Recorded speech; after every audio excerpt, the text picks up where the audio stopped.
Makam dan Sejarah Syekh Abdul Hamid Datu Abulung Martapura Kalimantan Selatan. Dalam sejarah pemikiran keagamaan di Kalimantan Selatan, pada abad ke-18 tersebutlah 3 nama tokoh yang ternama dan masyhur di tengah-tengah masyarakat waktu itu, yaitu 1. Syekh Abdul Hamid, dikenal dengan Datu Abulung. 2. Syekh Muhammad Arsyad Al-Banjari, dikenal dengan Datu Kalampayan. 3. Syekh Muhammad Nafis bin Idris bin Al-Husain, dikenal dengan Datu Nafis. Pada masa pemerintahan Sultan Tahlilullah, Syekh Abdul Hamid Muda dan Syekh Muhammad Arsyad Al-Banjari Muda keduanya sama-sama diberangkatkan ke Makkah Al-Mukarramah untuk menuntut ilmu agama. Tidak diketahui dengan jelas berapa lama, kepada siapa saja dan ilmu apa saja yang beliau pelajari di Tanah Suci Makkah Al-Mukarramah. Saat kepulangan dari menuntut ilmu pun tidak diketahui pula kapan waktunya. Sepulang dari menuntut ilmu di Tanah Suci Makkah, Syekh Abdul Hamid Abulung mulai mengajarkan ilmu-ilmu yang sudah didapatnya dari guru-guru beliau di Tanah Suci Makkah Al-Mukarramah. Di antara ilmu-ilmu yang diajarkan oleh beliau adalah ilmu tasawuf. Namun ilmu tasawuf yang diajarkan beliau kepada orang awam sangat berlainan fahamnya dari pelajaran ilmu tasawuf yang telah dikenal dan dipelajari masyarakat sebelumnya. Datu Abulung mengajarkan bahwa tiada yang maujud, hanya Dia. Tiada maujud selainnya. Tiada aku melainkan Dia. Dia adalah aku dan aku adalah Dia. Dalam pelajaran Syekh Abdul Hamid Abulung juga diajarkan bahwa syariat yang diajarkan selama ini adalah kulit belum sampai kepada isi, hakikat. Sedangkan pelajaran yang selama ini diyakini dan difahami oleh masyarakat umum, yaitu tiada yang berhak dan patut disembah, hanya Allah. Allah adalah Halik dan selainnya adalah makhluk. Tiada sekutu baginya. Ajaran inilah yang dikatakan Datu Abulung hanya kulit, belum sampai kepada isi atau hakikat. Ajaran Datu Abulung itu merupakan hasil pengaruh dari ajaran Abu Yazid Al-Bustami, 874 Masehi, Husain bin Mansur Al-Halaj, 858 Masehi sampai dengan 922 Masehi, yang kemudian memasuki Indonesia melalui Syekh Hamzah Fansuri dan Syekh Syamsuddin di Sumatera dan Syekh Siti Jenar di Pulau Jawa. Mendengar fatwa Syekh Abdul Hamid yang sangat berbeda dari kebanyakan faham masyarakat pada waktu itu, maka gemparlah masyarakat yang menerima pernyataan Syekh Abdul Hamid Abulung itu. Bahkan apa yang beliau katakan itu jadi bahan pembicaraan bagi masyarakat umum. Dan akhirnya sampailah berita itu ke telinga Sultan. Datu Abulung dipanggil untuk mempertanggungjawabkan perkataan atau ajaran yang dibawanya. Sebelum Datu Abulung hadir di hadapan Sultan, Sultan terlebih dahulu minta pendapat Syekh Muhammad Arsyad Al-Banjari tentang ajaran Datu Abulung itu. Setelah menelaah beberapa kitab, Syekh Muhammad Arsyad mengambil kesimpulan bahwa ajaran yang disebarkan oleh Datu Abulung kepada orang awam itu bisa menyesatkan atau membawa kepada syirik dan merusak kehidupan beragama. Adalah kewajiban ulama dan umara melindungi keagamaan rakyat dari unsur-unsur yang membahayakan. Jika tidak dapat dengan jalan damai, maka lebih baik menyingkirkannya, sekalipun dengan kekerasan. Karena itu sebagai hal yang munkar. Menolak mafsadah, keburukan, lebih didahulukan daripada mengambil manfaat.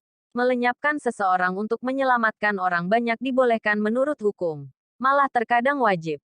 Zafri Zamzam, Syekh Muhammad Arsyad Al-Banjari, tahun 1979, hal 13. Berdasarkan keputusan Syekh Muhammad Arsyad itulah Datu Abulung ditangkap dan dimasukkan ke dalam sebuah kurungan besi, kemudian direndam di Sungai Martapura. Menurut satu riwayat, Sultan Adam ingin menguji kebenaran keyakinan dan kebenaran perjalanan ilmu Syekh Abdul Hamid Abulung. Di tengah perjalanan menuju istana ketika beliau akan ditangkap dipasangi dahulu sebuah perangkap yang apabila terpijak akan melesatlah sebilah tombak tajam yang akan menghunjam ke tubuh orang yang menginjak perangkap tersebut. Saat itulah terbukti kebenaran ajaran Syekh Abdul Hamid Abulung. Ketika beliau menginjak perangkap tersebut, tombak tajam tersebut memang melesat ke udara namun berhenti di udara dan jatuh ke tanah tepat di belakang tubuh beliau, namun beliau tidak mengetahuinya. Setelah ditangkap, Syekh Abdul Hamid Abulung dimasukkan ke dalam kurungan yang terbuat dari besi yang sangat berat. Ukuran kurungan besi tersebut dibuat seukuran dengan tubuh beliau. Hanya cukup untuk berdiri. Dengan kurungan yang seperti itulah Syekh Abdul Hamid Abulung ditenggelamkan ke dasar sungai di Luk Buntar. Maka tenggelamlah Syekh Abdul Hamid Abulung ke dasar sungai bersama kurungan besi yang sangat berat tersebut. Tanpa diketahui orang suatu keanehan terjadi. Apabila waktu subuh telah tiba kurungan besi yang sangat berat itu muncul di permukaan air sungai dan Syekh Abdul Hamid melaksanakan kefarduan salat subuh di atas air dan keluar dari kurungan besi.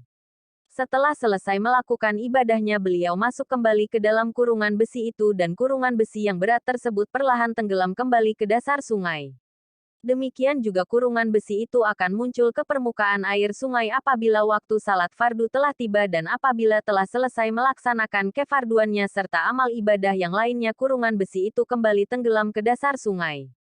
Pada suatu malam hari menjelang waktu subuh 10 orang pencari ikan menjala di sekitar sungai tempat Syekh Abdul Hamid Abulung ditenggelamkan. Pada saat asyik-asyiknya mereka mencari ikan, samara-samara mereka mendengar suara azan. Perlahan-lahan mereka mendekati sumber suara azan tersebut. Dan dari kejauhan mereka melihat keganjilan dan keanehan yang terjadi pada diri Syekh Abdul Hamid Abulung. Sejak melihat keganjilan tersebut mereka mengangkat beliau menjadi guru mereka. Dari beliau mereka belajar berbagai ilmu pengetahuan agama Islam. Karena jumlah mereka 10 orang maka mereka dinamakan orang 10. Selanjutnya setelah sekian lama belajar kepada Syekh Abdul Hamid Abulung. Akhirnya ke-10 orang tersebut menjadi pegawai kerajaan. Demi setelah direndam beberapa lama di air Datu Abulung tidak juga mati. Bahkan terjadi peristiwa ajaib, yaitu bila tiba waktu salat. Beliau keluar dari kurungan dan melakukan salat di atas air. Peristiwa tersebut terjadi berulang-ulang dan sering disaksikan oleh orang lain. Namun tanpa diketahui oleh Sultan. Setelah beberapa lama kejadian itu terjadi dan kabar tersebut telah menjadi pembicaraan di masyarakat. Akhirnya berita tersebut sampai juga ke telinga Sultan atau di kerajaan. Maka Sultan mengubah lagi hukuman yang diberikan kepada Datu Abulung. Karena direndam di air beliau tidak mati. Maka oleh Sultan diperintahkan kepada Algojo untuk memenggal kepala beliau. Di hadapan Raja Datu Abulung mengatakan bahwa beliau tidak dapat dibinasakan dengan alat apapun dan jika Raja ingin membinasakannya haruslah dengan senjata yang berada di dinding rumah beliau dan menancapkan di dalam daerah lingkaran yang ditunjukkan di belikat beliau. Kemudian Raja atau Sultan mendengarkan penjelasan Datu Abulung. Maka Raja pun memerintahkan ajudannya untuk mengambil senjata yang disebutkan Datu Abulung. Setelah mendapatkan senjata tersebut ajudannya menyerahkan kepada Sultan. Sebelum senjata itu ditudukkan ke tempat yang telah dikatakan oleh Datu Abulung. Beliau minta izin dulu untuk salat sunat 2 rakaat. Dan permintaan itu dikabulkan oleh Sultan. Setelah Datu Abulung salat 2 rakaat lalu senjata tersebut ditusukkan di tempat yang sudah beliau tunjukkan. Maka memancarlah darah segar dari situ. Namun yang sangat aneh dan mengagumkan adalah bahwa dari ceceran darah segar tersebut bergerak perlahan-lahan dan membentuk sebuah tulisan. Tulisan tersebut secara perlahan-lahan pula menjadi sebuah kalimat. La ilaha illallah Muhammadur Rasulullah. Tidak ada Tuhan selain Allah dan Muhammad adalah utusan Allah. Innalillahi wa inna ilaihi rajiun. Suasana jadi hening. Hadirin bungkam menyaksikan kepergian Datu Abulung ke alam yang sejati. Untuk lebih lengkapnya baca Manaqib Syekh Abdul Hamid Abulung. Penerbit Sahabat Kandangan.